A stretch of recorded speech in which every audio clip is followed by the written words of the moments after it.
Okay, take a deep breath. Definitely. No, seriously, do it. Like Yeah. right now. In through the nose, out through the mouth. Just stop what you are doing for a second. Pull the car over if you have to. Well, maybe don't pull over, Yeah. but definitely pay attention. Because if you were with us for the last deep dive, your heart rate is probably, still elevated. Oh, absolutely. We left things in a place that can only be described as precarious. Doesn't even really begin to cover it. It was a cliffhanger in the truest sense of the word. Precarious is a very diplomatic way of putting it, I think. I would say absolutely terrifying feels a bit more accurate. Yeah. We were left dangling, metaphorically, and the characters quite literally off the edge of the Space Needle. And the tension hasn't really dissipated at all. Not even a little bit. If anything, it has kind of curdled into something much darker. It is that feeling you get when the thunder stops, but the air pressure drops even lower. You know the storm isn't over. It is just changing shape. Exactly. It hasn't lit up. And that is the beauty of the material we're covering today. We are diving back into the Seattle lightning strike case. The finale. Yes. Specifically, the grand finale of this arc, the file titled The Perfect Variable. Yeah. And look, we have unpacked some intense cases before. We have looked at probabilities that shouldn't exist, anomalies that defy logic. Coincidences that feel like conspiracies. Right. But the source material we have today, it takes the tension from that last discussion, cranks it up to 11, and then just breaks the knob off entirely. It throws the knob right out the window. It really does. And what is fascinating here is the shift in the profile. We really need to talk about that shift. We spent the last few deep dives analyzing Victor Kincaid, our unsubba, as a man trying to make a statement to the public. He was attacking landmarks. He was going after the Space Needle. He was trying to prove his dominance over the city's power grid. It was grand. It was theatrical. It was blockbuster movie stuff. Yeah. Drones, lightning, skyscrapers, the whole city watching. Exactly. It was loud. It was designed to be seen by millions. But in this finale, the scope changes completely. It collapses inward. It goes from macro to micro. From the skyline to the sub-basement. Yes. It moves from an attack on a city to an attack on a single room. And that is where it gets truly haunting. Because Okay. when you shrink the battlefield, you increase the intensity. It is like putting a pressure cooker inside a bank vault. That is a great analogy. So just to reset the board for anyone who might be jumping in midstream, although I really recommend checking out the previous deep dive first because you're missing so much context, let's do a comprehensive recap. We need to remember where we left our team. Right. The Bureau of Probability Unit, the BPU, managed to stop the drone attack on the Space Needle in the last file. That was the big action set piece. The cinematic climax. You had the swarm of drones weaponized to conduct lightning. You had the electromagnetic pulses. The team was just scrambling against the clock. And they stopped it. They prevented mass casualties. They saved the landmark. So by all traditional metrics, that is a win. They did their jobs. A tactical win, yes, but a strategic loss. Yeah. And that is the bitter pill they're swallowing at the start of this file. Because they didn't catch Kincaid. The man vanished into the chaos he created. He slipped right through the net. And he left a message. He did. And he didn't just run away to fight another day. He left a message that honestly haunts me. It has been stuck in my head since I read the transcript. He left a message that said, "The fractal is flawed. I must recalculate the meat." Ugh. Every time you say it, I get a shiver. It is horrific. Recalculate the meat. It is so industrial. It is so cold. He doesn't say, I must kill again. It is recalculate. It sounds like a butcher talking about inventory. Or a machine trying to fix a bug in its code. Yeah. It strips away the humanity of his victims entirely. To Victor Kincaid, people aren't people. They aren't fathers or mothers. They're just biological variables. Exactly. Variables in a physics equation that he is trying to balance. They're just meat that gets in the way of his math. And that distinction is crucial for understanding what happens next. He isn't angry at the people. He is annoyed by their biology. And that is our mission for this deep dive. We're going to unpack exactly what that cryptic, disturbing message meant. We're going to decode the logic of a madman. And look at the absolute nightmare scenario that unfolded because of it. We have the series Bible, the profiler's logs, the security footage descriptions from the morgue, yes, the morgue, and the tactical reports on how this all ended. We are going to look at the psychology, the physics, and the cyber warfare that defined this finale. Because Kincaid isn't just an electrical engineer, he is a perfectionist. Right. And as we will see, that need for perfection is what makes him so dangerous. Yeah. But it is also the very thing that the BPU can use against him. It is his Achilles heel. The crack in his armor. So let's jump right into Section 1, the realization. We have the Seattle PD precinct. It is the middle of the night. The team is running on pure adrenaline and caffeine at this point. Oh, yeah. And Elias Vance, the BPU's profiler, is just listening to that message over and over again. The fractal is flawed. He is obsessing over it. This is a pivotal moment for Elias. And I think it is important to understand the mindset of a profiler like Vance here. He doesn't look at evidence the way a forensic scientist does. He looks at intent. He looks at the why. Up until now, the working theory was that Kincaid was a terrorist, that his goal was fear, panic, chaos. The assumption was that he wanted the world to be afraid of the lightning. Which totally makes sense. If you attack the Space Needle, you're usually looking for headlines. You want the CNN crawler. You want people looking up at the sky afraid of the next flash. Exactly. But Elias realizes that the math doesn't support that. If you want chaos, you blow things up randomly, you create disorder, you target crowded markets or random infrastructure. But Kincaid is precise. He is meticulous. He is not an anarchist, he is an architect. Burns. Yeah. We talked about this earlier in the series. The Sierpinski triangle. It is a fractal, a shape that repeats itself infinitely as you zoom in. Right. Kincaid was burning these into his victims with high-voltage discharges. That takes effort. That takes intense planning. That is not random chaos. That is highly specific. And that is where the flaw comes in. The source material here, specifically Elias's audio log, is incredibly revealing. He realizes that Kincaid isn't trying to cause terror. He is trying to create art. Or a perfect mathematical proof. Yes, using flesh as the medium. Right. He wants to see the geometry of the universe reflected on the human body. He is trying to force order onto biology. He wants the electricity to flow in perfect, infinite triangles. But there is a massive problem with living human beings. We aren't statues. We aren't copper wiring. We move. We flinch. We spasm. When you apply a massive electrical current to a living person, even a small current, honestly, the muscles contract violently. It is the galvanic skin response on steroids. It is just basic physiology. The nerves fire, the muscles tighten, the body contorts. And it distorts the skin. It ruins the perfect straight lines of the geometry he's trying to burn into them. So, to Kincaid, the scream of the victim isn't a sign of his power. It is a sign of his failure. It is an error in the code, a smear on his canvas. The victim flinching ruins the symmetry of the Sierpinski triangle. It makes the lines jagged. It makes the fractal flawed. So when he says the fractal is flawed, he is not blaming his math. He knows his math is perfect. He is blaming the physiology of the victim. He is blaming the survival instinct. He is blaming life itself. God, that is so dark. It is one of the darkest motivations we have ever seen in these files.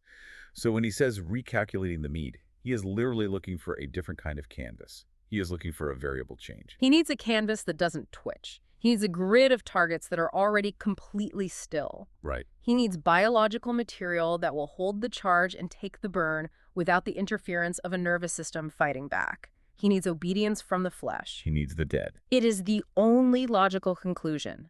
If you need 20 bodies to lay out in a perfect grid to complete your fractal experiment, and you need them to not move when you apply the voltage, you go where the bodies are. You don't go to a hospital. Patients move. You don't go to a prison. Inmates fight back. You go to the morgue. The King County Medical Examiner's office. Yeah, exactly. And think about the efficiency of it from his perspective. The victims are already gathered. They are already laid out on tables. It is a horrifyingly practical solution to his artistic problem. Like a chef going to the pantry. It is just resources to him. And this raises the stakes instantly, because the morgue isn't empty. I mean, obviously it is full of the deceased, but there is someone working the night shift. We know who is down there. Dr. Eris Thorne. Dr. Thorne, the BPU's medical expert. The guy who usually tells us how the victims died is now in danger of becoming one himself. He is down there in the sub-basement, completely unaware that he is the only living variable left in Kincaid's new experiment. He is just doing his paperwork, maybe having a coffee, totally oblivious. And this transition from the realization in the police precinct to the reality of the morgue is where the file shifts genres. It goes from a procedural mystery to a straight-up survival horror. Oh, absolutely. It reminds me of those classic contained thrillers, like Alien or The Thing. You are trapped in a confined space with a superior force. Or Jurassic Park, specifically that kitchen scene. You are small, the threat is big, and there is nowhere to run. Let's talk about that atmosphere.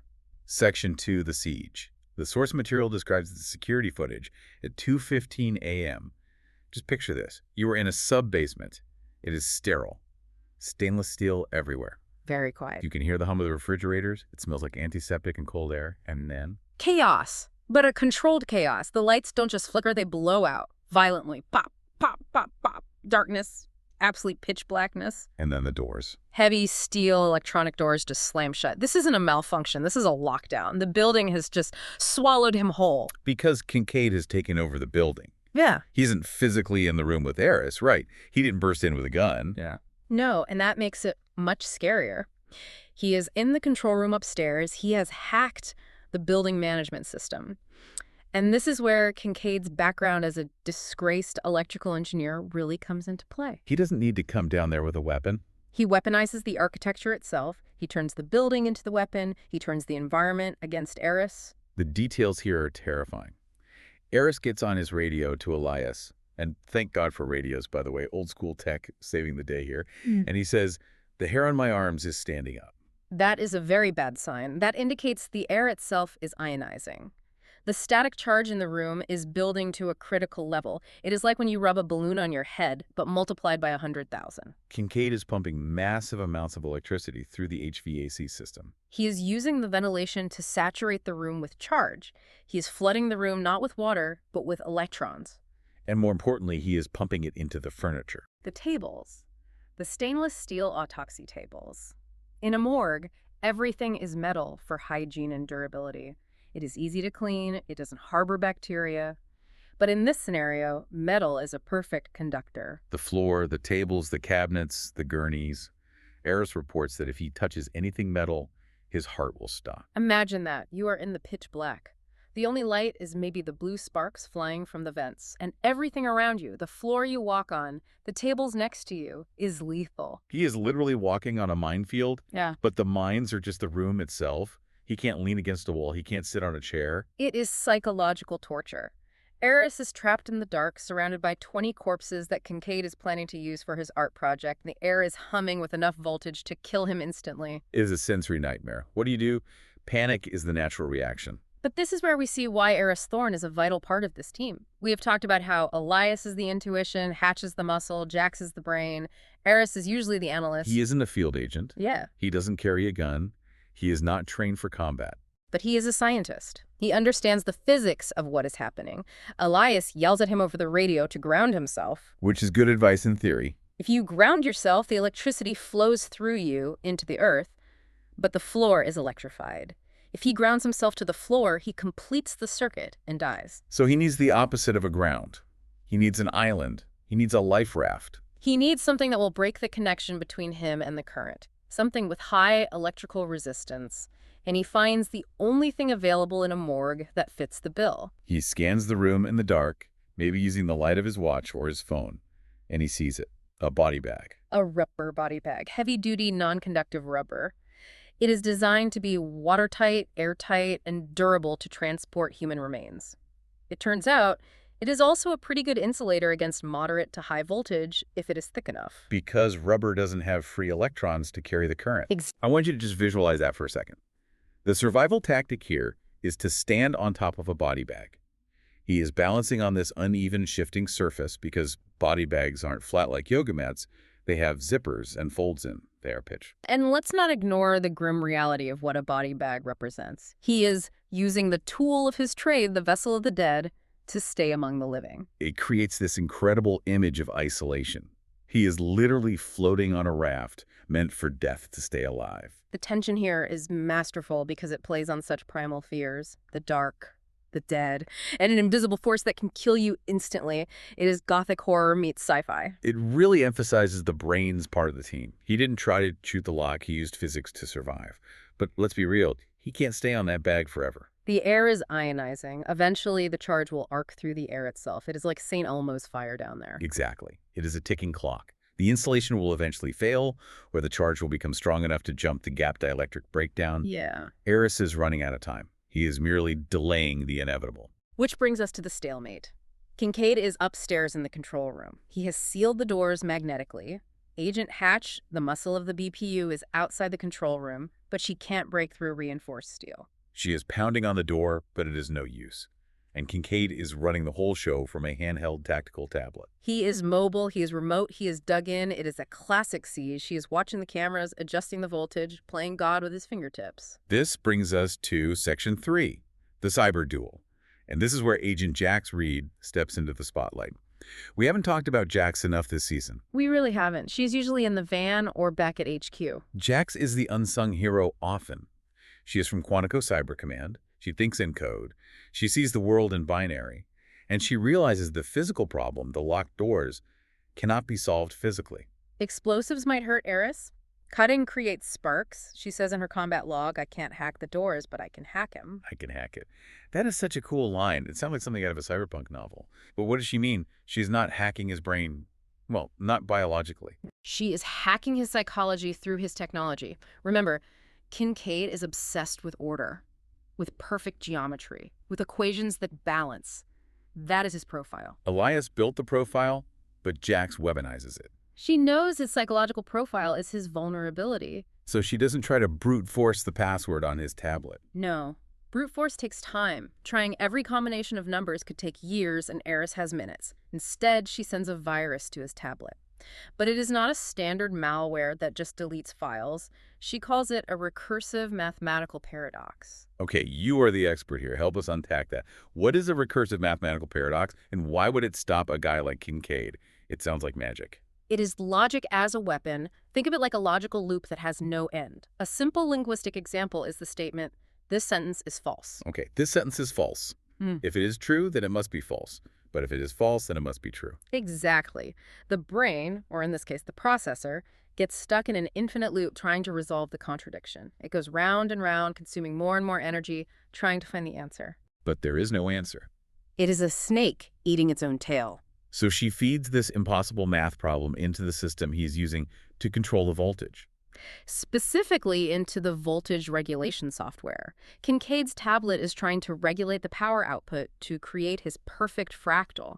Jax inserts a variable that makes the equation impossible to solve. And the tablet's processor dedicates 100% of its resources to solving the unsolvable. It pulls maximum power from the battery to crunch the numbers. And what happens when a computer processor runs at maximum capacity with no cooling? Heat. Massive heat. Thermal runaway. The description here is wild. The host notes mention the visceral visual of the control rig literally melting in his hands. It is poetic justice. Kincaid wanted to use electricity to burn his victims. Now, his own tool is burning him because he can't look away from a flawed equation. He's staring at the screen, watching the numbers spin out of control. And here is the key psychological beat. He doesn't drop it immediately. He is so obsessed with correcting the math, with fixing the flaw, that he holds onto the burning device until it is too late. It catches fire, the battery explodes, or the components melt.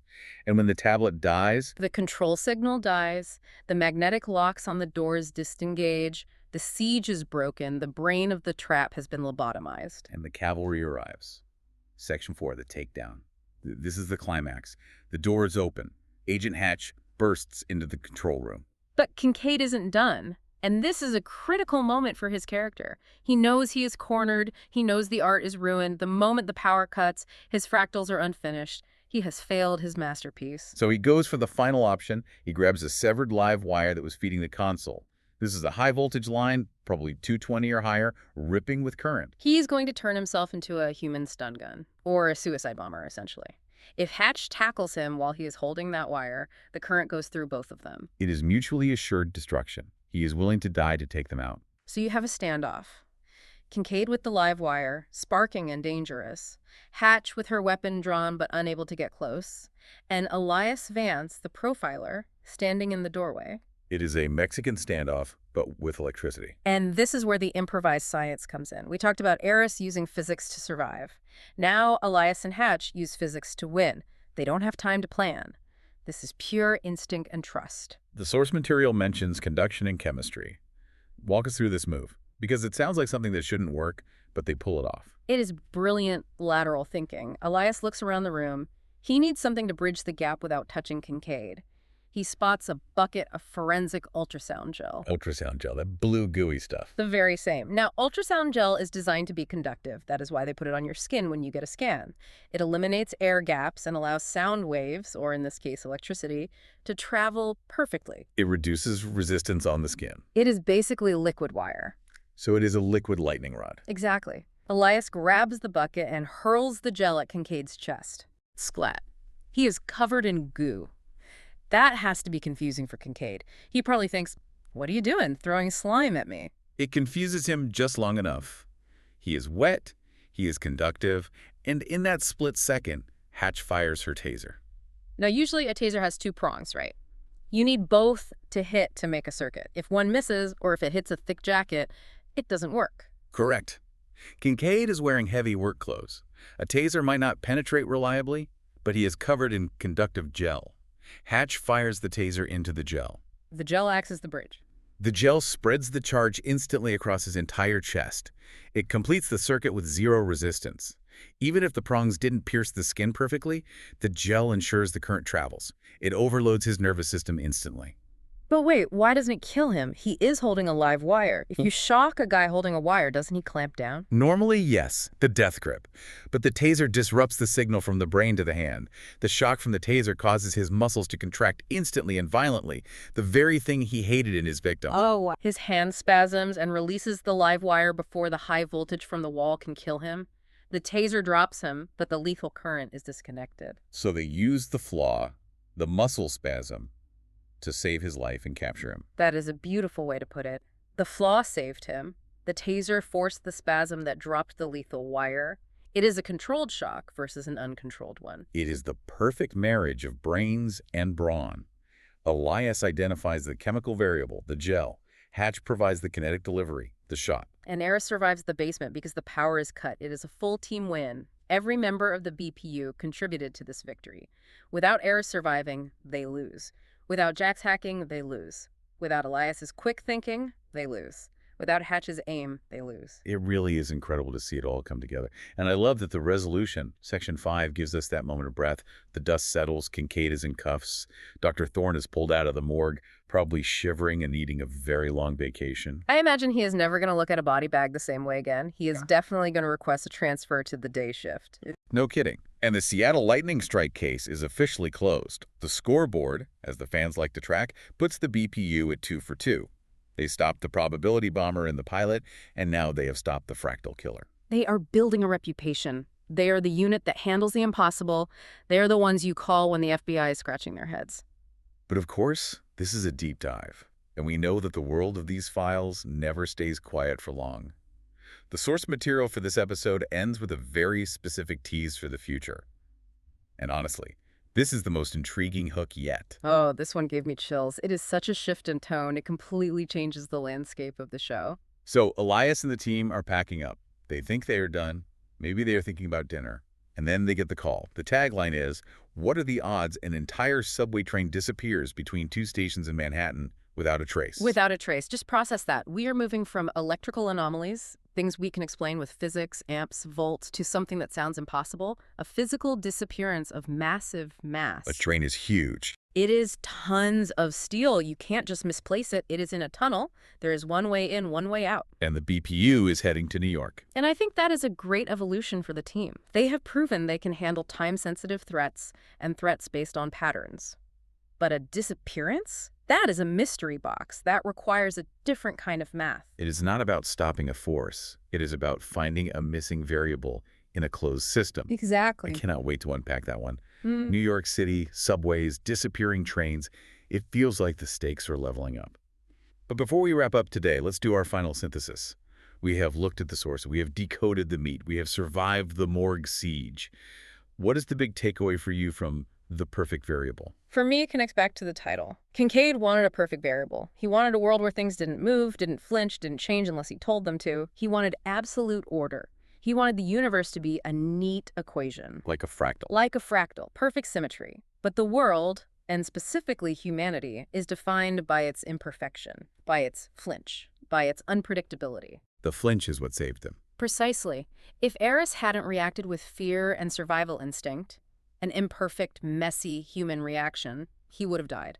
If Jax hadn't introduced a chaotic paradox, a flaw in the logic, the tablet wouldn't have melted. Kincaid failed because he tried to impose a static grid on a dynamic world. That is a powerful thought for you to take away. The pursuit of absolute perfection is actually a pursuit of death, because life is messy. Life is full of variables you can't calculate. And if you try to control all of them, you just end up destroying the system. And the BPU wins not because they are perfect, but because they can adapt to the chaos. They embrace the variables. They are comfortable in the mess. I love that. The BPU, the masters of chaos. Well, there you have it. The Seattle lightning strike is closed, but the mystery of the Manhattan subway is just opening up. You are not going to want to miss our next deep dive as we follow the team to New York. It is going to be a wild ride. Make sure you are subscribed so you don't miss it. Until next time, keep asking the questions, keep looking for the patterns, and watch out for the variables. Stay curious. See you next time.